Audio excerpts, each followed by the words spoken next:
स्वागत है आप सभी का इस बुलेटिन में। मैं हूं नीलू। करते हैं खबरों की शुरुआत। तो अयोध्या में बन रहे राम मंदिर के लिए चलाए जा रहे निधि समर्पण अभियान को लेकर कांग्रेस नेता कांतिलाल भूरिया ने विवादित बयान दे दिया है। भूरिया ने आरोप लगाया कि बीजेपी के लोग राम मंदिर निर्माण के लिए चंदा वसूल रहे हैं और शाम को उन्हीं पैसों का शराब पी जाते हैं। तो ये विवादित बयान कांतिलाल भूरिया का आपको सुनाते हैं।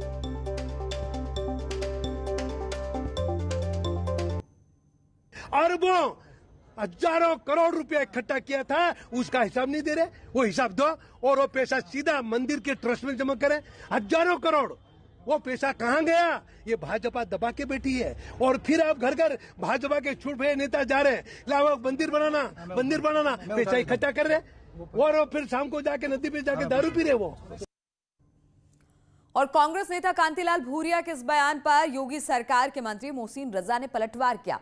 मोहसिन रजा ने पूरी कांग्रेस पार्टी को कटघरे में खड़ा करते आरोप लगाया कि कांग्रेस तुष्टीकरण और देश को बांटने की राजनीति करती है।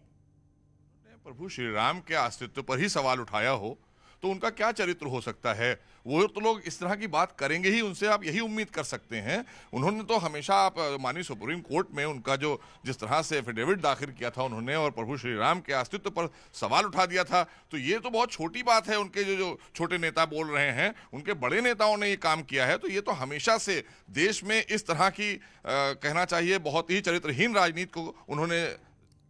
और कांतिलाल के बयान पर पीएल पुनिया ने क्या कहा, आपको सुनाते हैं।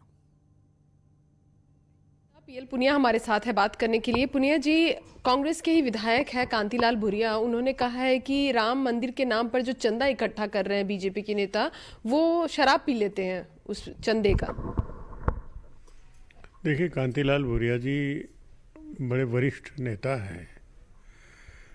वो लोकसभा सदस्य भी रहे हैं और विधायक हैं। तो उनको कोई व्यक्तिगत सूचना होगी, जरूर होगी, कि राम मंदिर के नाम से चंदा ले लेते हैं और फिर उसका दुरुपयोग करते हैं, उस इस्तेमाल में नहीं करते हैं। और आपको ये भी पता होगा कि पहले भी चंदा इकट्ठा हुआ है और उस पे आरोप लगे हैं कि उसका दुरुपयोग हुआ और उसका कुछ पता नहीं, उसका कोई हिसाब नहीं। तो इस पे तो सवाल तो खड़े किए हैं और कांतिलाल भूरिया ने भी इस तरह के सवाल खड़े किए। और लंबे राजनीतिक उठापटक के बाद म्यांमार की सेना ने तख्ता पलट करते हुए आंग सान सूची समेत कई बड़े नेताओं को हिरासत में ले लिया है। एक और जहां दुनिया भर में इसकी निंदा हो रही है, इतना ही नहीं, चीन की भूमिका पर अब सवाल उठने लगे हैं। दरअसल पिछले महीने ही चीन के राजनयिक वांग यी ने म्यांमार सेना के कमांडर इन चीफ मिंग आंग लाइंग से मुलाकात की थी और अब तख्ता पलट पर उसकी प्रतिक्रिया भी बेहद ठंडी रही।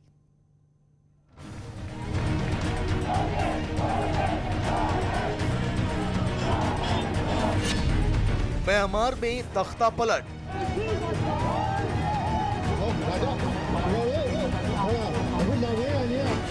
हिरासत में सू ची। सेना के हाथ में सत्ता।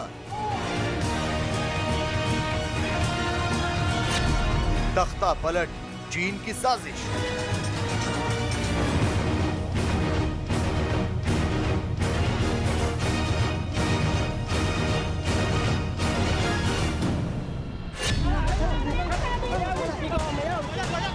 एक फरवरी की सुबह पड़ोसी देश म्यांमार से तख्ता पलट की खबर आई। केवल 10 साल पहले लोकतंत्र अपनाने वाले देश में एक बार फिर सेना चुनी हुई सरकार पर हावी हो गई। 4 दशक से ज्यादा का सैन्य शासन झेलने वाले म्यांमार में एक बार फिर सेना के हाथ सत्ता चली गई है।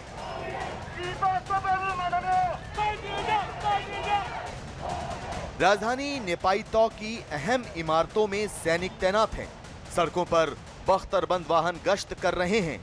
कई शहरों में इंटरनेट कनेक्टिविटी बंद कर दी गई है। सेना के टीवी चैनल ने ऐलान कर दिया है कि मिलिट्री ने देश का कंट्रोल अपने हाथ में ले लिया है। အရေးပေါ်အခြေအနေအကျိုးသက်ရောက်သည့်နေမြေသည်နိုင်ငံတော်ဝန်ဖြစ်ကြောင်းနှင့်အရေးပေါ်အခြေအနေအား देश की सबसे बड़ी नेता और स्टेट काउंसलर ऑंग सान सूची को हिरासत में ले लिया गया है।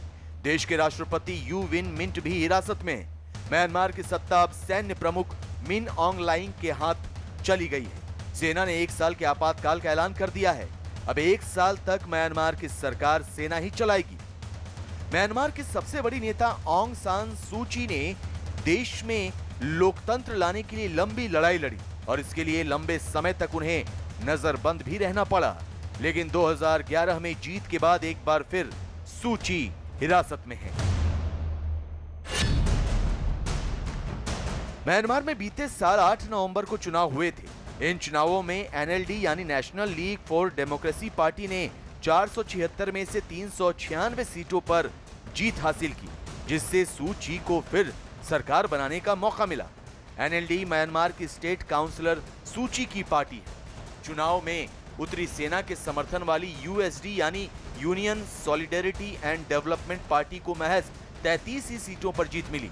इस हार के बाद सेना ने सूची की पार्टी पर चुनाव में धांधली करने का आरोप लगाया और तख्ता पलट कर दिया।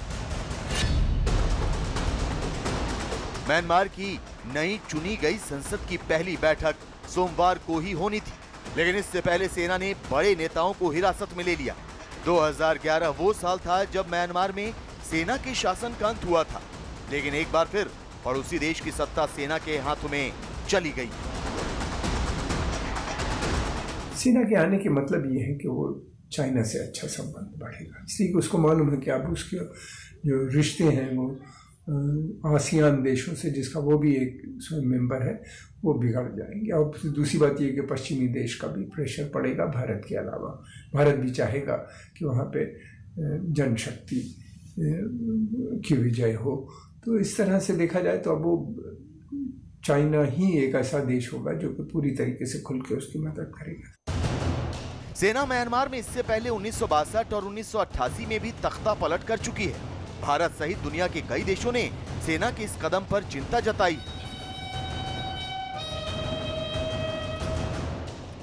सूची के समर्थन में थाईलैंड में भी प्रदर्शन हो रहे हैं।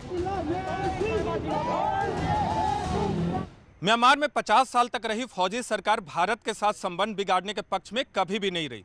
हालांकि भारत लोकतंत्र का समर्थन करता है और इसीलिए म्यांमार में तख्ता पलट पर भारत ने चिंता जताई है। लेकिन पड़ोसी देश होने के नाते म्यांमार का आर्थिक, राजनीतिक और रणनीतिक तौर पे भारत के लिए महत्व है और चीन भी इस बात को समझता है और इसलिए हाल के वर्षों में राजनीतिक तौर पे चीन ने म्यांमार से अपने संबंध बढ़ाए हैं। चीन का दखल म्यांमार के भीतर बहुत तेजी से बढ़ा है, इसीलिए अंदेशा ये भी जताया जा रहा है कि इस तख्ता पलट के पीछे चीन की चाल भी हो सकती है। म्यांमार में भी मिलिट्री कू आने से पहले चीन के विदेश मंत्रियों ने वहाँ पे दावा किया था, ने वहाँ का दौरा किया था, उसके बाद आया है, जिससे ये इस बात का बहुत से लोगों को अंदेशा है कि शायद चाइना ने उनको अनुमति दे दी थी कि आप ऐसा कर सकते हैं, उन्हीं ने मांगा था। गौरतलब ये कि म्यांमार धीरे धीरे चाइना के शिकंजे में आता जा रहा है। म्यांमार के साथ चीन का बहुत बड़ा हित जुड़ा है। वो हित है BRI यानी belt and road initiative. Myanmar चीन के बेल्ट एंड रोड इनिशिएटिव के लिए बहुत अहम देश है। म्यांमार में चीन BRI के तहत कई बड़े आर्थिक प्रोजेक्ट पर काम कर रहा है। भारत के पड़ोसी देश के जरिए ही चीन हिंद महासागर तक अपनी पहुंच बनाने में जुटा है। चीन की कोशिश है कि किसी भी तरह हिंद महासागर में अपनी ताकत बढ़ाई जाए।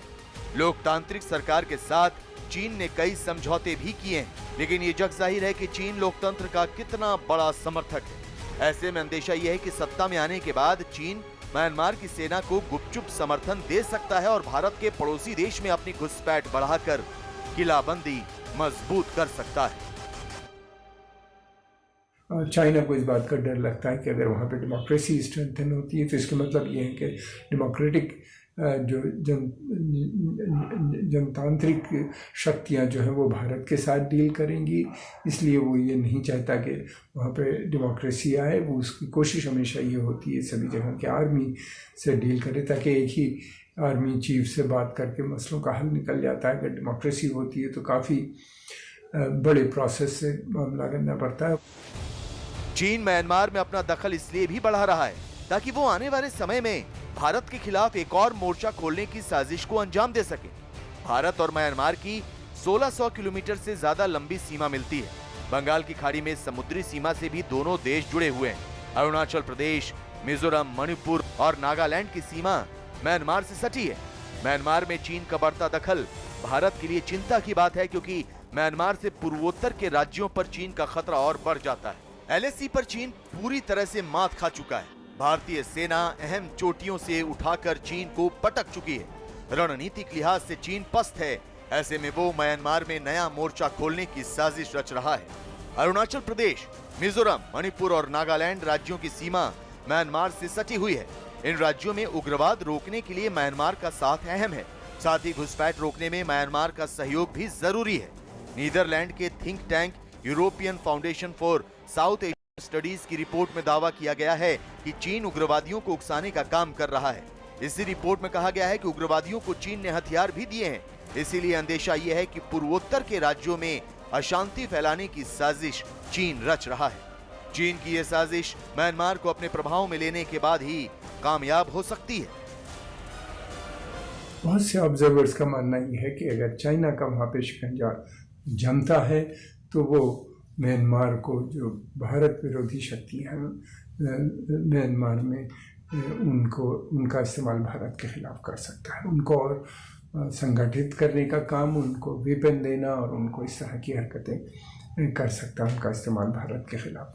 गौरतलब बात यह है कि चाइना की जो नीति है वो जो है स्ट्रिंग ऑफ पर्ल्स की जो नीति है वो भारत को चारों तरफ से घेरने की है।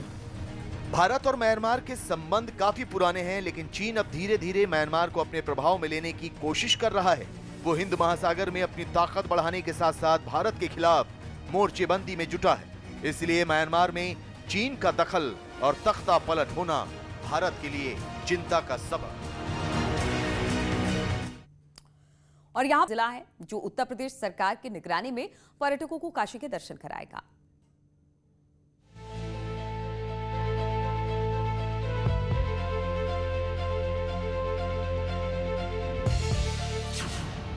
काशी में पर्यटकों के लिए नया उपहार।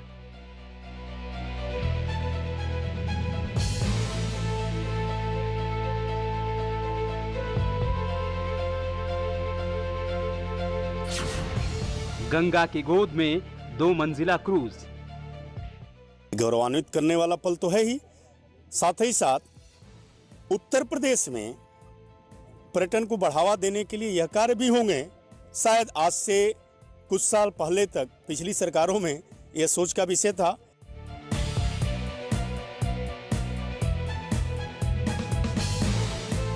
लॉकडाउन के दौरान गंगा की गोद में नावों का संचालन बंद था। अलकनंदा क्रूज के रफ्तार पर भी ब्रेक लग गई थी, लेकिन जैसे जैसे बंदिशें हटी हैं, गंगा में रौनक बढ़ने लगी है। और इस खुशी को बढ़ाने के लिए इस अत्याधुनिक क्रूज को गंगा में लाया गया है, जो न सिर्फ काशी का दिव्य दर्शन कराएगा, बल्कि क्रूज के अंदर ही लोग पेंटिंग्स के जरिए काशी को समझ भी सकते हैं। क्रूज के अंदर की दीवारों पर बनारस के रस को घोलकर चित्र उकेरे गए हैं। काशी की विशिष्टता को लेकर के यहाँ पर सभी दीवारों पर अलग अलग प्रकार के चित्र बनाए गए हैं। काशी के जो आध्यात्मिक पक्ष है, यहाँ का साहित्यिक पक्ष है, काशी के जो गौरव हैं, सभी गौरव के पक्ष को, आध्यात्मिक पक्ष को लेकर के अलग अलग स्केच बनाए गए हैं। उसके बारे में एक तरह से कर लीजिए वो इंटरप्रिटेशन का काम करेगा। और अन्य भी जो सुविधाएं एक आधुनिक क्रूज में होती है, सभी सुविधाएं इसमें विराजमान है। ये एसी क्रूज है, यानी ठंडी के दिनों में आप गर्माहट भरे माहौल में गंगा की यात्रा कर सकते हैं, तो गर्मी में अंदर का माहौल बिल्कुल शीतल होगा। तपतपाती धूप हो या 45 डिग्री तापमान, आप इस क्रूज में सवार होकर आराम से अस्सी घाट से राजघाट तक सैर कर सकते हैं। अस्सी घाट से राजघाट के मध्य क्रूज बोट संचालन की योजना, इसके अंतर्गत उत्तर प्रदेश पर्यटन द्वारा गोया शिपयार्ड और राजकीय निर्माण निगम के द्वारा ये क्रूज बोट तैयार कराया गया है। ये क्रूज बोट डेली 80 घाट से राजघाट के बीच में चलेगा। ये पर्यटकों के लिए जो डेली डे टूर के पर्यटक होते हैं, जैसे सुबह और शाम और दिन में, इसको चलाया जाएगा। पर्यटन विभाग स्वयं इसको चलाएगा टेंडर के माध्यम से। इस क्रूज को सरकार चलवा रही है, जिसका किराया अलकनंदा क्रूज से कम होगा। यानी आप 400 से 500 रुपए खर्च कर काशी के सभी घाटों का दर्शन कर सकते हैं। इस क्रूज को गोवा के शिपयार्ड से केरल, तमिलनाडु और आंध्र प्रदेश के समंदर से होते हुए गंगा सागर के रास्ते काशी लाया गया है। नेवी के पूर्व अधिकारी कैप्टन सुरेश ने इस क्रूज को यूपी पर्यटन विभाग को सौंप दिया। उन्होंने बताया कि इस क्रूज में यात्रियों के बैठने की सबसे बेहतर सुविधा है। इसमें नीचे एयर कंडीशन स्पेस है, उसमें 11 टेबल है, एक एक टेबल में 4 लोग बैठ सकते हैं और ऊपर 8 टेबल है, उसमें और 4 लोग, मतलब 44 + 36 total 80 people can travel on the ferry. 80 लोग? हाँ, 80 लोग। ये कहाँ से आया है ये शिप? गोवा से बनाया, गोवा शिपयार्ड ने बनाया एंड उधर से वो पूरा कन्याकुमारी होते हुए पंबन ब्रिज क्रॉस करके तमिलनाडु, आंध्र प्रदेश, उड़ीसा, फिर सागर आने के बाद हुगली रिवर के होते हुए देन फराक्का बराज के बाद गंजेस रिवर होते हुए अभी वाराणसी पहुंचा है। ओके। अब काशी की गंगा में 2 क्रूज पर्यटकों को सैर कराएंगे। अलकनंदा पूरी तरह से प्राइवेट क्रूज है, तो वही नया क्रूज सरकार की निगरानी में संचालित होगा, जो न सिर्फ वातानुकूलित है बल्कि किफायती भी। न्यूज़ 18 के लिए वाराणसी से रवि पांडे की रिपोर्ट। और अयोध्या में बन रहे भव्य राम मंदिर को लेकर पूरे देश में उत्साह दिख रहा है। गुजरात में अमरेली में राम मंदिर के मॉडल की प्रतिकृति तैयार की गई है।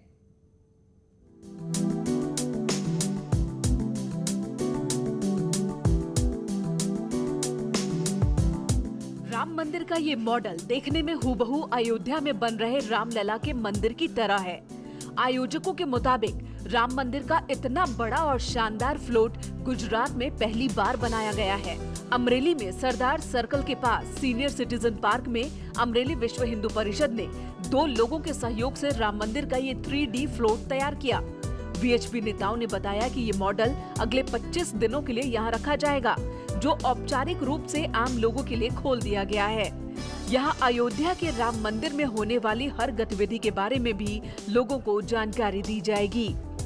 यहाँ से अयोध्या की पूरी जानकारी मिलेगी कि कैसा मंदिर वहाँ बनेगा, कितना बढ़िया मंदिर बनेगा, कितना बढ़िया होगा, क्या क्या उसमें खूबियाँ है और कितना उसमें खर्च लगेगा, वो सब यहाँ से जानकारी मिलेगी। अमरेली के विठल बाम्बरोलिया ने 15 दिनों की मेहनत और करीब 2.5 लाख रुपए की लागत से ये प्रतिकृति बनाई है। वो कहते हैं कि यहाँ आने वाले लोगों को अयोध्या के राम मंदिर जैसा महसूस कराने के लिए विशेष ध्यान रखा गया। इसकी खासियत राम मंदिर की 3D इफेक्ट वाली इसकी प्रेजेंटेशन है।